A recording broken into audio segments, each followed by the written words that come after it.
میرے محترم بھائیوں اور دوستوں، کبھی آپ نے غور کیا ہے کہ قیامت کا منظر کیسا ہوگا؟ وہ قیامت جس کا آنا طے ہے، جس کے آنے کی خبر اللہ کے آخری نبی حضرت محمد صلی اللہ علیہ وسلم دے چکے ہیں۔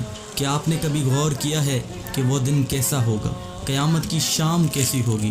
آج ہم قرآن و حدیث کی روشنی میں قیامت کا نقشہ کھینچنے کی کوشش کریں گے۔ دعا ہے کہ اللہ ہمیں اس خوفناک دن کی تیاری کرنے کی توفیق دے۔ ایک ایسی ہی عام سی گرم دوپہر ہوگی یا پھر سرد دوپہر ہوگی، پتہ نہیں وہ گرمی کا تپتا ہوا سورج ہوگا یا سردی کا ٹھنڈا کپ کپاتا ہوا سورج ہوگا۔ شام حسب معمول ڈھلے گی اور دن کو الوداع کہے گی۔ دن اور رات حسب معمول یہ کہہ کر جدا ہوں گے کہ کل پھر ملیں گے۔ پرندے گھونسلوں کی طرف حسب دستور لوٹیں گے۔ تاجر اپنی ترتیب پر اپنے گھروں کو لوٹیں گے۔ مائیں بچوں کو گود میں سلا کر بستروں پر دراز ہوں گی۔ تھکے ہارے مزدور اپنے بستروں کو لوٹیں گے۔ بادشاہ اپنے تخت شاہی پر دراز ہوگا۔ وزیر اپنے تخت وزارت پر دراز ہوں گے۔ پولیس والے اپنی چوکیوں پر پہرا دیتے دیتے یہ سوچ کر اونگ رہے ہوں گے کہ کب صبح ہوگی اور میری ڈیوٹی تبدیل ہوگی اور دوسرا حوالدار آ کے ڈیوٹی دے گا۔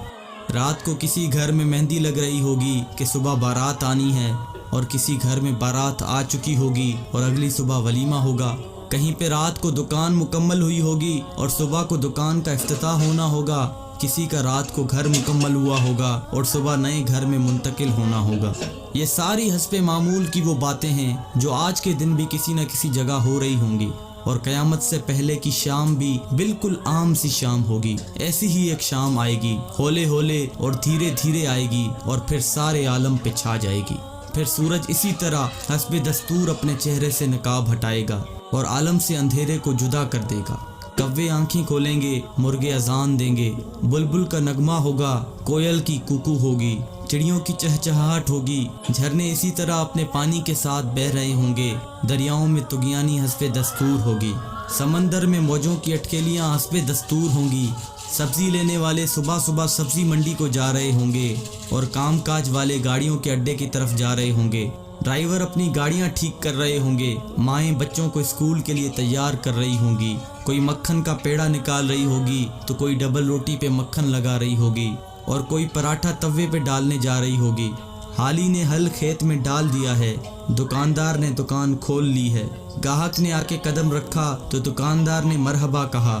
10 میٹر کپڑا طے پایا، اس نے کپڑا ناپا اور کاٹنے کے لیے کینچی ڈالی۔ ادھر دکاندار کینچی چلا رہا ہے، ادھر گاہک پیسے گن رہا ہے، اور ادھر کاشتکار کا ہاتھ ہوا میں بلند بیج بکھیرنے کو ہے۔ ادھر دلہن کے لیے اس کی بہنیں اور سہیلیاں آئی بیٹھی ہیں، ادھر باراتی آئے بیٹھے ہیں۔ لوگ انتظار کر رہے ہیں کہ کب بارات چلے گی، کب باجا بجے گا اور کب دلہا آئے گا۔ ایسا ہی ایک عام دن ہوگا اور حسب معمول کے کام جاری ہوں گے، حسب دستور دنیاوی معاملات بھی جاری ہوں گے، اور اچانک سے ایک ہیبت ناک آواز آئے گی۔ وہ آواز اتنی خوفناک ہوگی کہ اس آواز کو سن کر دکاندار کے ہاتھ سے کینچی گر جائے گی، گاہک کے ہاتھ سے پیسے گر جائیں گے، کاشتکار کے ہاتھ سے بیج گر جائے گا، دلہن کے گجرے ٹوٹ جائیں گے، مہندیاں گر جائیں گی، دلہن اپنی جان بچا کے بھاگے گی، دولہے کو اپنی بارات اور اپنی دلہن تک یاد نہ ہوگی، لڑکی والوں کو مہندی اور زیورات میں سجی ہوئی اپنی بیٹی یاد نہ ہوگی، تو لڑکے والوں کو گھوڑے پہ چڑھتا ہوا دولہا بھول جائے گا، مراسیوں کو اپنے ڈھول بھول جائیں گے، سیاست دانوں کو اپنی سیاست یاد نہ ہوگی، حوالدار کو اپنا پہرا بھول جائے گا۔ وہ خوفناک آواز پورے جہاں کا کلیجہ چیر دے گی۔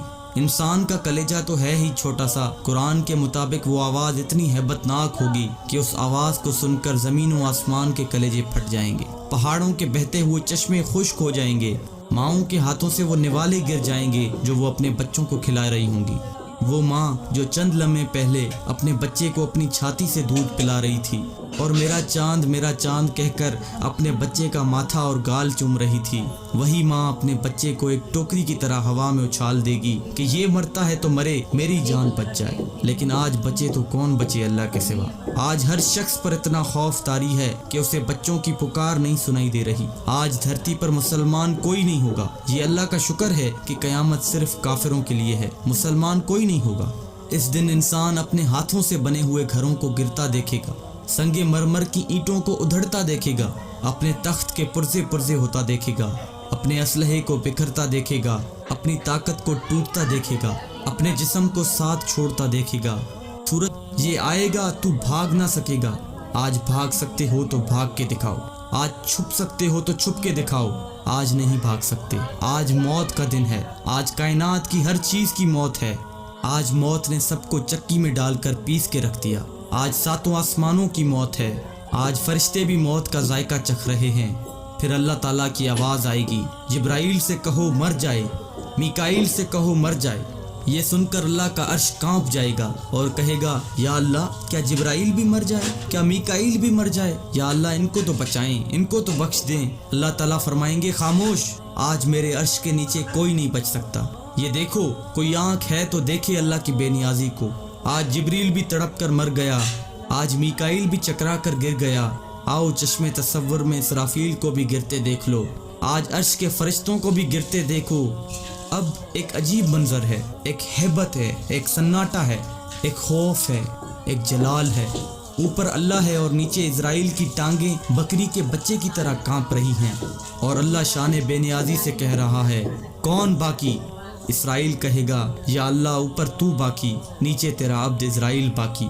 تو اللہ کی ہیبت ناک آواز آئے گی کہ تو بھی مر جا میرے اسی امر کے ساتھ جس امر سے میں نے تجھے پیدا کیا۔ اللہ اکبر۔ کوئی اسرائیل کو مرتا دیکھے مگر کوئی ہے نہیں جو دیکھے۔ پھر سب کو موت کی وادی میں دھکیل کر اللہ کہے گا ہے کوئی میرا شریک تو سامنے آئے، ہے کوئی میرا شریک تو سامنے آئے، ہے کوئی میرا شریک تو سامنے آئے۔ لیکن اس دن کوئی آواز نہیں ہوگی، اس دن تنہا اللہ کی ذات باقی ہوگی جو کہ وحدہ لا شریک ہے۔ میرے بھائیوں، یہ ہے وہ دن جس کا آنا طے ہے، یہ ہے وہ دن جس کے لیے ہم اس دنیا میں آئے ہیں۔ اس دن کچھ باقی نہ ہوگا، اس دن پورا جہاں ٹوٹ چکا ہوگا۔ میرے بھائیوں، اس ٹوٹ جانے والے جہاں سے عبرت لو، اللہ کے واسطے اس کا حرص چھوڑ دو، اس کے دیوانے نہ بنو، اس کے دیوانے کے لیے ذلت کے سوا کچھ بھی نہیں۔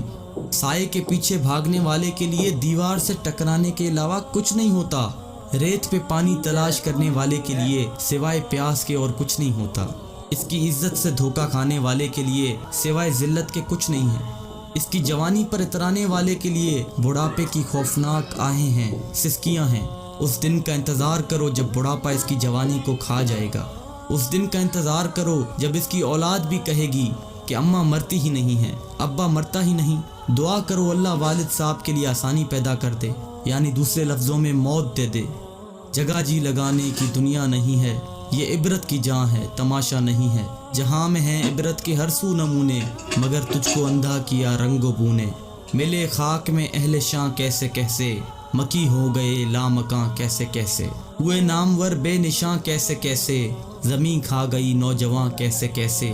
جگہ جی لگانے کی دنیا نہیں ہے، یہ عبرت کی جہاں ہے، تماشا نہیں ہے۔